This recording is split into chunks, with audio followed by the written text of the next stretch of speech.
ध्रुव जी जब निकले हैं, वन में प्रवेश किया है, तो भगवान नारायण की प्रेरणा से नारद जी उनको रास्ते में मिल गए। बोले बेटा आप कहाँ जा रहे हो? बोले मैं परमात्मा को खोजने जा रहा हूँ, मुझे मेरी माता ने आज्ञा दिया है कि तुम परम पिता की चाह करो, परम पिता को प्राप्त करो, परम पिता की गोद में जाकर बैठो, मैं उन्हें ही खोजने जा रहा हूँ। बोले कैसे मिलेंगे?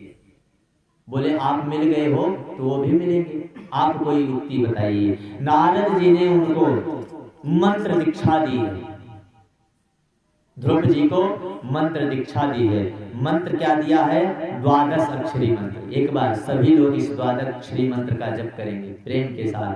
ओम नमो भगवते वासुदेवाय, ओम नमो भगवते वासुदेवाय, ओम नमो भगवते वासुदेवाय, ओम नमो भगवते वासुदेवाय।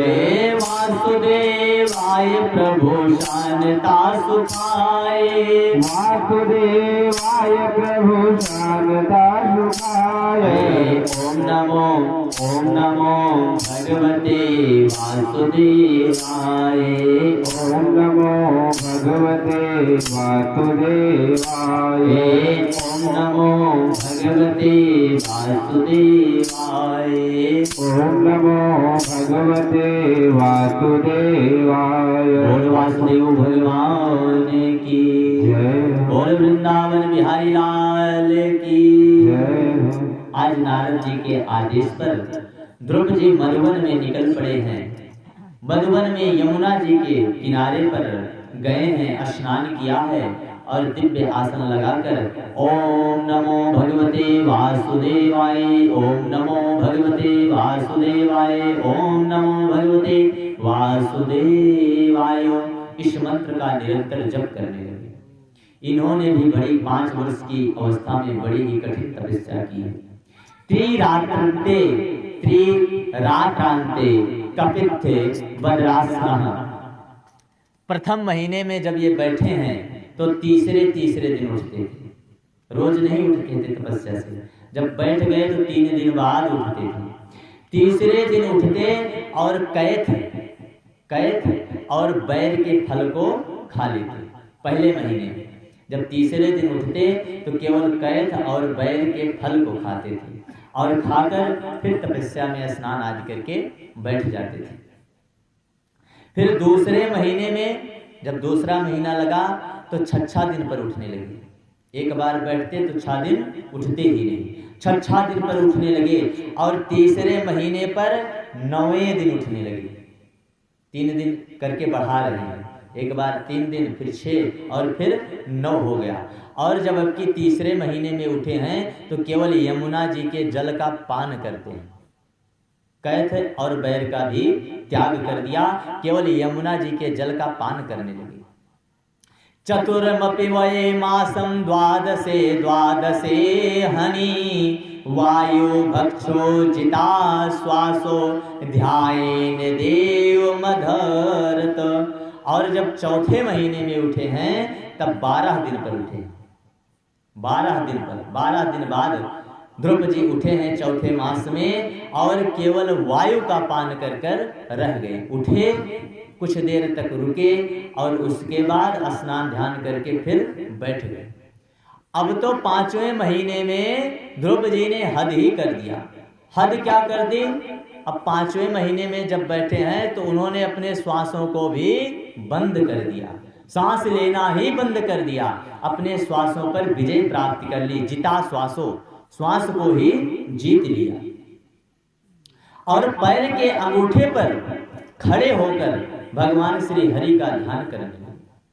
पैर के अंगूठे के बल पर खड़े होकर अपने श्वास को रोककर भगवान नारायण का ध्यान करते हुए ओम नमो भगवते वासुदेवाय मंत्र का जप करने लगे। महाराज ध्रुव के श्वास बंद कर देने से भगवान की ऐसी प्रेरणा हुई कि समस्त जीवों के श्वास अवरुद्ध होने लगे। हर एक जीव के श्वास अवरुद्ध होने लगे। पशु, पक्षी, मृग, शेर, बाघ, हाथी, मनुष्य, यहाँ तक कि देवताओं को भी श्वास लेने में समस्या उत्पन्न हो गई। अब तो सभी घबरा गए, इंद्रासन हिलने लगा। इंद्रदेव सोच रहे हैं यह क्या हो रहा है। वायु देवता भी सोच रहे हैं। अब वायु देवता जो श्वासों को देते हैं उनके भी श्वास बंद हो गए। तपस्या को देखकर जब भगवान के भक्त तपस्या में तत्पर होते हैं तो उसका प्रभाव समस्त जगत पर पड़ता है कि जीवों की आंखें पथराई और एड़िया रगड़ झटपटा उठे और हिल उठा इंद्र का इंद्रासन और जलवासी भी तिलमिला उठे।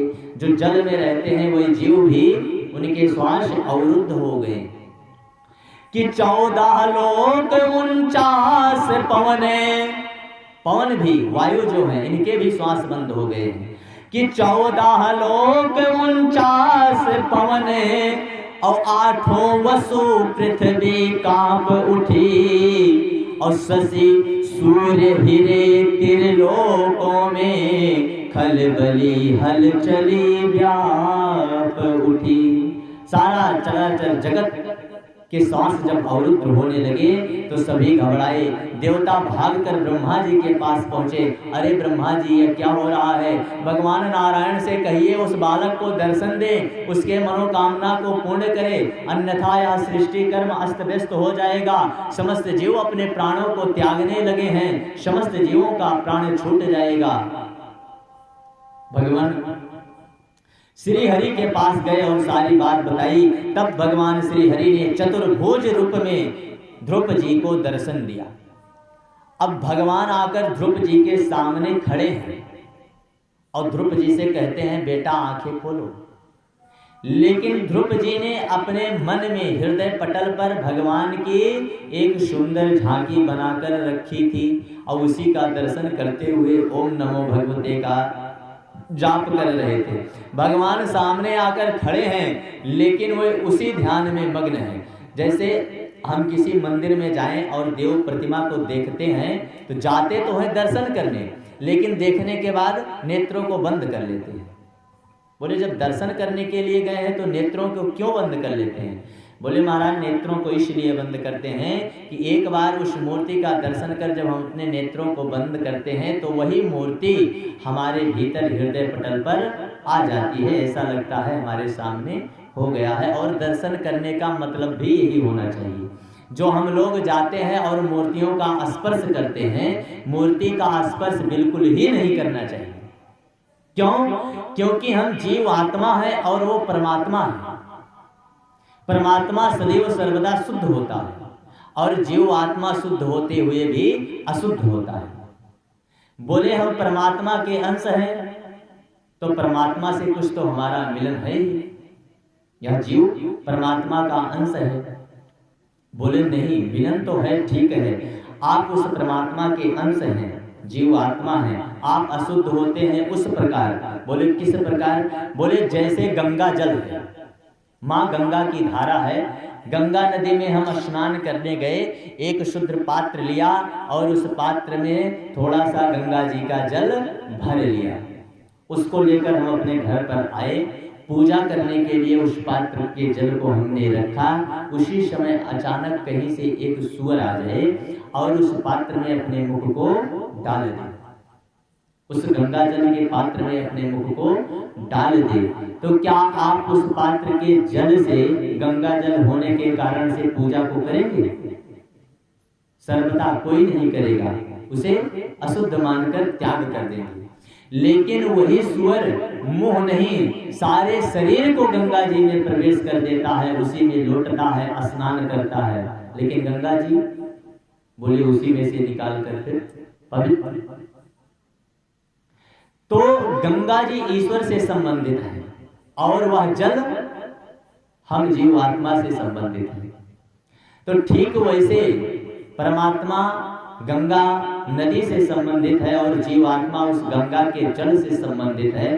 तो जिस प्रकार से गंगा जी का जल अशुद्ध हो जाता है लेकिन गंगा जी अशुद्ध नहीं होती हैं, ठीक वैसे हम जीवात्मा अशुद्ध हो जाते हैं। इसलिए कहते हैं कि हमें दर्शन करने जाएं तो मूर्ति का स्पर्श नहीं करना चाहिए। लेकिन बड़े बड़े मंदिरों में अब महंत जी पैसा भी लेते हैं कि दर्शन बढ़िया आसानी से कराएंगे, स्पर्श करा के मूर्ति को, जबकि यह सर्वथा उचित नहीं है। मंदिर में प्रवेश तक करना शास्त्रों ने मना किया है। मंदिर के बाहर से ही आप जाइए और बहुत देर तक भगवान की मूर्ति का दर्शन भी नहीं करना चाहिए। केवल जाइए, एक पल देखिए और अपने नेत्र को बंद करके वही मूर्ति हृदय पटल में बैठा लीजिए, फेरी कीजिए, वापस हो लीजिए। धूप दीप करना है, धूप दीप कर लीजिए। बहुत देर तक उस मूर्ति को देखना नहीं चाहिए, क्योंकि हमारा मन भी अपवित्र है, हमारे मन में भेद आ जाते हैं, शंका आ जाती है। तो आज ध्रुव जी के हृदय पटल पर जो मूर्ति बनी है उसके आगे परमात्मा साक्षात सामने खड़े हैं, लेकिन वह दिखाई नहीं पड़ रहा है। परमात्मा ने इसको जाना, इस भेद को, और उनके हृदय में जो उनका स्वरूप बंद था उसको खींच लिया। जब ध्रुव के हृदय पटल में बंद अपनी उस मूर्तिमान ने दृश्य को खींचा है तो ध्रुव जी अचानक से उनके नेत्र खुले, छटपटाते हुए खुले उनके नेत्र, और सामने जब देखा तो पार ब्रह्म परमात्मा चतुर्भुज नारायण खड़े हैं। बोलो चतुर्भुज नारायण भगवान की। चतुर्भुज नारायण भगवान को देखकर ध्रुव जी उनके चरणों पर गिरे और उनकी बहुत स्तुति करना चाहते हैं। भगवान की स्तुति ध्रुव जी करना चाहते हैं, लेकिन वह 5 वर्षीय बालक, उनको ज्ञान नहीं है वो किस प्रकार से स्तुति करें। तभी उनके मन की बात को जानकर भगवान ने अपने शंख का स्पर्श ज्यों ही उनके शीश पर किया है त्यों ही वह धारा प्रवाह भगवान की स्तुति करने लगे। उनके मुख से स्तुति निकल पड़ी।